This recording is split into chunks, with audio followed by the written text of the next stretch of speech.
Георгий Львович, вы упомянули о давних связях правительства Москвы с Республикой Абхазия. Если можно, поподробнее осветить эту тему. Правительство Москвы сотрудничало с Абхазией еще задолго до ее международного признания. Эти отношения выстраивались, минимум в течение последних 10 лет.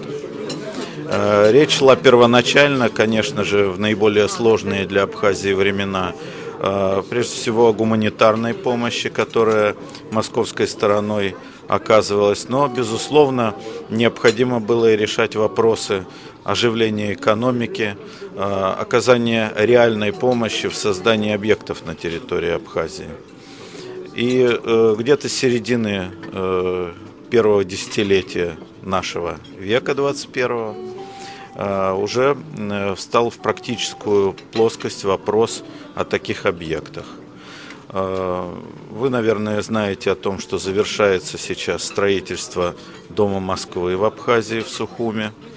И действительно абхазское правительство выделило одно из лучших мест в городе для такого строительства, для создания культурно-делового центра города Москвы. Во-вторых, подписано было соглашение всестороннее с Абхазией, которое касалось и экономического, и культурного, и гуманитарного сотрудничества, и всех других сфер. Это соглашение в полной мере вступило в силу. Это было в прошлом году. Выделен участок под строительство санатория в Пицунде для москвичей, санаторно-гостиничного, возможно, комплекса. Сейчас московская сторона подыскивает инвесторов для такого строительства. И многие другие дела добрые делаются в наших взаимоотношениях. И это касается как нашего сотрудничества по поставкам оборудования для школ, поставкам учебников русского языка, книг различных на русском языке.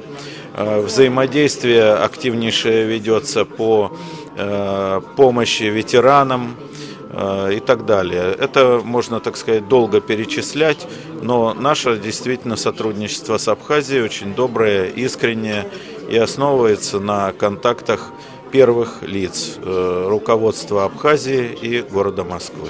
Вот, собственно говоря, если не ошибаюсь, недавно относительно состоялась встреча господина Собянина с Сергеем Багапшевым. Расскажите, пожалуйста, какие договоренности были достигнуты?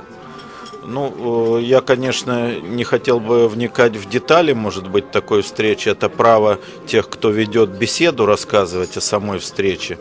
Могу подтвердить только то, что в ходе этого визита Сергея Васильевича в мэрию Москвы, к руководителю города Москвы, были подтверждены все договоренности, и они успешно реализуются и сейчас.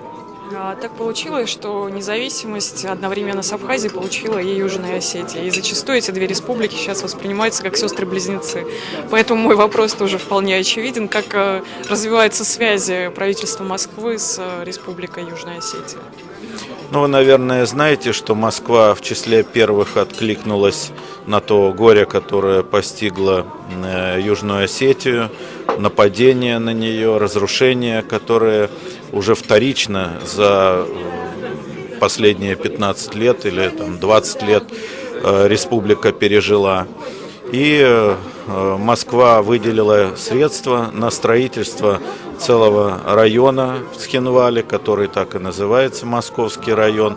Его застройка завершена. Там построено более 200 домов, школа, 2 детских сада, инфраструктура вся. И, безусловно, это реально необходимо было для населения Южной Осетии. Опять же, это делается все в рамках подписанных с Южной Осетией уже соглашений между Москвой и этим молодым государством.